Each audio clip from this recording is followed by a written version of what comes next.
Good evening, everyone. My name is Kiogora DMK, the founder of the Africa Airlift Initiative, and I would like to welcome you to this short video whereby I will be talking about some of the issues that have been raised by a friend here, but also a few other issues that I think might be of importance to our students. And I would like to welcome them to AAI, those who are new, those who have been on other platforms, feel welcome. And we would like to begin this journey of you moving to the United States with you for your undergraduate, for your master's, and for your PhD, for those who are going for PhDs. As you are all aware, I was part of the another organization that is also doing location of graduate students to the United States for the last 6 years. And I know some of you might be aware of some of the things that have been transpiring on social medias due to that separation. So I'm not going to address them here because I've also desisted from addressing them elsewhere. I have decided that success of this program will speak for itself. And as many as of you relocate to the United States, I'll always be filled with joy that everything is working. I'm not a petty person who engages on social media spats and such things. One of the things that the student has asked is about getting jobs after graduation. So I would like to ask the students a simple question.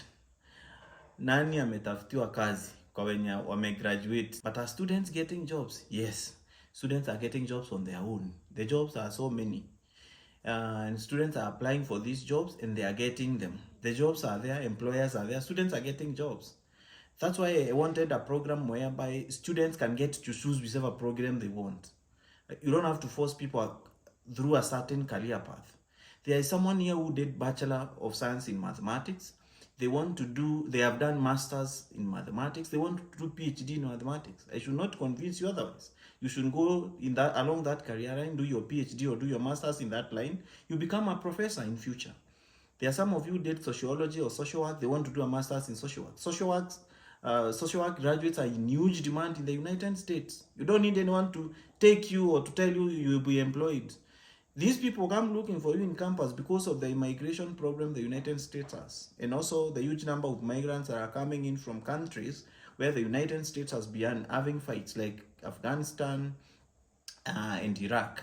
And also there's other territories with the instability like Syria, Ukraine, South America. So of course, so many people are coming in. The Palestinians who are running away from Gaza, the Israelis who are coming there. So social work is always as a well-paying job because you need to resettle these communities, show them where to take their children. Some of them don't know speak English, where they can go to learn the language, and all those resettlement issues that have to do with refugees, helping them to open bank accounts, to get jobs and all that. So these are jobs with the American governments. So then there's something else I found out about papers. The easiest job that is helping students to get jobs in the United States is nursing. You have done your bachelor's degree. If someone like me, I can't stomach nursing, but I know some of you can do that. It's nursing that is done in hospitals. Some of you have the heart to take care of patients and help doctors. Nursing is one of the best paying careers. Some students are earning up to $70 an hour by working as nurses in the United States. So in nursing, you don't have a challenge with paperwork because they are so desperate for nurses. They normally apply this and they pay for you to get the paperwork to transition from student to working visa. And the requirement for the reason why no one should cheat you that they can help you to transition from student to working visa, unless an established company that has a lot of resources, is because a company is supposed to pay $25,000. Actually, some of the students on the airlift circle, I'm proposing to them, those who are in the United States, that I can organize a loan product for them. They negotiate with some of these employers, because the moment they call you and ask you, will you require us to file for you? Then you say, yes, we don't want that. So you can negotiate with them. Then this money, because that's what they run away with, they give you as a loan. Once you get into that job, you start paying us off. Then we can loan more students these loans so that the employers can stop running away because of the responsibility of paying $25,000 to hire an international student. But are students getting jobs? Yes, they are. Has anyone faced any threat of being thrown out of the United States because of they have not gotten papers? Of course not. This is where the issue of STEM comes in. It's important that students select STEM courses because STEM gives you 3 years to have found papers. Just put in the extra effort. I decided that I will be honest with my students. I am not going to sit here and tell you nitakupeleka America na nitakutafutia kazi. Jobs are there. The students who have already graduated, they are my good friends, they're in the networks. They have opportunities also in their place of employment, and I'm doing some kind of work network where they'll be posting these opportunities, and also the other students will be picking them up to work during the summer holiday and also to work after graduation, and they'll be helping you to enter in those places, students for student. Then the issue about the loans, the loan burden. First of all, the SACCO loan is not a lot. For repayment for 2 years is you're supposed to pay like $200, which is not a lot of money every month, and you're not repaying it as a burden. You are repaying this to help us build the SACCO so that we can have more money to lend and bring more students to the United States. Then the loan repayment is negotiable. When you see me here, you see the SACCO. Even though we have the SACCO officials, I'm the SACCO patron, we can always talk, and I'm understanding. So if you have not gotten an on-campus job once you arrive, we can always renegotiate our terms. Nothing is cast on stone that it cannot be changed. Then there is also the student loan for paying for your masters. First of all, I'd like you to consider whenever we are applying for our students, we apply for cheap schools. The cost of studying is one of those things that we consider the most, because in as much as we want you to take the loan to study, we want it to be as little as possible or non-existent. There are some universities that are good with giving students GA, like Illinois State University. If you do GRA and go there to do economics or any other course, Illinois State, you are likely to take a loan for 1 semester. No student studies with loans for more than 1 semester if they have to. There are some who are getting out of Kenya with GAs. A GA is whereby you get to work for the school pays you, you don't pay school fees, and you study. It's like a scholarship, but scholarship that requires that you work for the school. Students are getting GAs. Normally students take loans for just 1 semester, so the loan burden might not be big. So I also don't want you to come back to Kenya with a loan burden, because you'll not be able to service the loan. And if you are coming back to Kenya, it's because you have applied a job while you are there. You are coming to a better position here in Kenya or to an international organization that is operating in Kenya. So the first thing that you need to understand as a student once you get to school, in as much as you have this loan, it's a form of insurance so that you don't start calling people in Kenya. It's a form of insurance, but the loan is not the first thing you take. For example, in Missouri State University, they normally ask you to pay your fees at the end of the semester. So you have this whole semester to work and pay most of the fee on your own.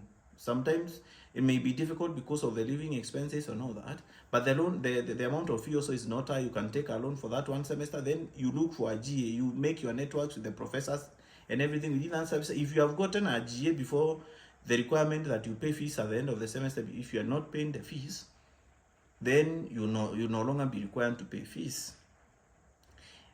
Missouri State is also accepting SACCO loan letters from us to hold for you to wait for the end of the semester. So I can always give you a letter to say that we are going to loan you fees. Then you give to the university, then they are going to wait for the end of the semester, whereby you can either use the loan or you will have gotten the GA. So we are saying, you know you have the loan, but you're not taking it. It's kind of an insurance, the last resort. So, but when you arrive there, your work is to network, and there are so many students who have already gone ahead of you, so you'll be able to chase this. You're not going to sleep. You're going to chase these GAs and get them. Things are not easy at the beginning, but normally things get better when you get used to environment. You get to create these networks around the university with other students, and everything gets on well. And then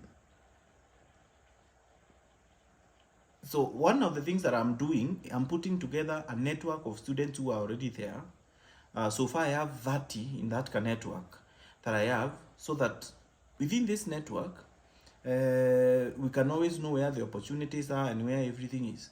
But for me, what I realized, the easiest way to make money in the US and the easiest career you can get papers and transition quickly without much hassle is accelerated nursing. You take your 4-year degree course, wanatoa 2 years, you do nursing for 2 years, you do NCLEX, unafanya job, zinalipa vizuri, papers ziko hapo, as in nursing has solved this whole thing. And that is one thing. But all of you don't have to fit in nursing. All these other careers kuna opportunities for everyone.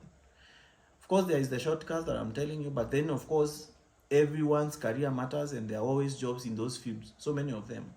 I realize that, of course, we want to get Africans to IT, but there is the bias in the US against people who are non-Asian about IT. For example, there is this belief that for employers, if you want to get a nice IT person, get an Indian, get a Chinese.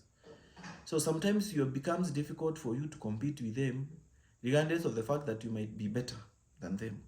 So what you need is to get to a place whereby you are not going to struggle or be required to stay in school. Number two, there are students who want to proceed after your masters. It's not a matter of getting out and going to work. There are students who want to transition to who don't want to get out. They want to proceed and do a PhD. You have done economics here, you go to your masters in economics, you want to do a PhD in economics and become a professor, a doctor of economics. So it's also a path that I encourage those of you, because in this country you also need people who are going to become vice chancellors, professors. We are not just going to encourage everyone to stay there forever. By the way, this country of ours, called Kenya, is very nice when you have money. So you are the mentality that you're going with to the United States is to make money, and at some point you can come to eat that money here, and to build your community, to build your family, to build yourself, and maybe establish some good business here and come back. So it's not also a matter of immigrating permanently in another country. So there is also that. But also I'm available for questions, and we are going to have I organized to have a career webinars at least every week, whereby you can get to ask questions within the webinars. And I was waiting for a substantial number of students. Then I want us to agree on time, the best time that works for you, so that you can have these webinars, you can get to ask questions. One of the things I like, because I'm a public officer, as a politician, my public officer, is honesty and transparency. I like being honest, being truthful. I don't want to sugarcoat anything, but I want you to succeed. I want you to work hard. I want you to succeed, and everything will be fine. So Africa Airlift Initiative is here to help you through this journey. And by the way, starting the end of by the end of the February, we are putting in place of taking teachers to America to teach directly, without taking you to school. Teachers with degrees and masters, and 2 years work experience, and what else? And a driving license and a passport. Teacher, direct passport, visa is guaranteed for teachers. The technical part is we are going to train you how to handle the interviews, and that's it. As a teacher, you'll be able to go to the United States directly to work. That's something that we are putting in place at now, but we'll be making that announcement later. Thank you.